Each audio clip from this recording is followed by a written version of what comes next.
Hello everybody, thank you very much for joining me today for another Twilight Zone video in my Twilight Zone ranking series, where I rank every single episode of the original Twilight Zone from my least favorite to my favorite. Today we're going to be talking about number 141 on the list, The Four of Us Are Dying, an episode written by Rod Serling based on a story by George Clayton Johnson and directed by John Brahm. And this is a season 1 episode, and as always, there will be spoilers. So the plot of this one's kind of interesting. It's about a man who can change his face between 4 different people, and he uses this as, I guess you would say, kind of a questionable or shady way to try and improve his situation. Now, first thing I want to say about this episode is it was a great idea, a little bit ahead of its time, as a concept. And there's definitely some things to like here. Jerry Goldsmith's score is absolutely awesome. The cinematography is also really good.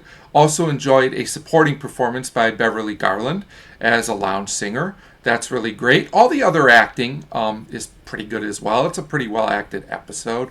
Unfortunately, I think this episode has some issues.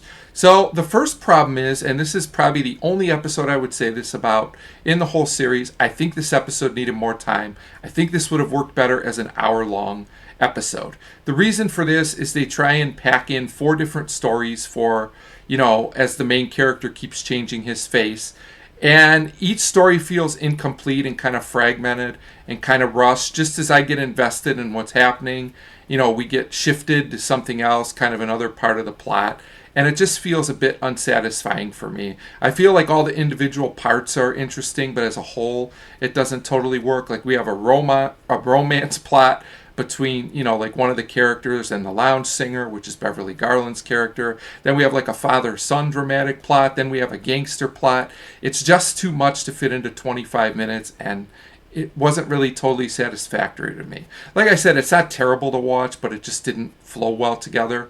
Also, I'm not big on the ending of this episode. It feels a bit convenient. It's not awful, but basically, the lead character gets done in by his father because that's the face he's wearing at the time. And he just happens to be wearing that face, and the father just happens to be in that location at that time.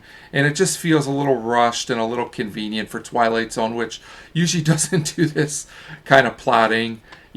So the ending is just kind of so-so in my opinion. But the episode certainly has its good things. Jerry Goldsmith's score, like I said, is really reason enough to watch this one alone. And, I love a lot of the ideas. I just think they needed to be fleshed out more. But overall, The Four of Us Are Dying is an okay episode. It's definitely one I would watch again if I was in the right mood. But it's just unfortunate because I think so much more could have been here. But they just needed more time. So that's my thoughts on The Four of Us Are Dying. It comes in at 141 for me. Just an okay episode.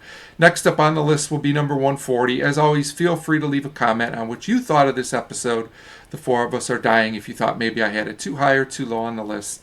As always, thanks for watching.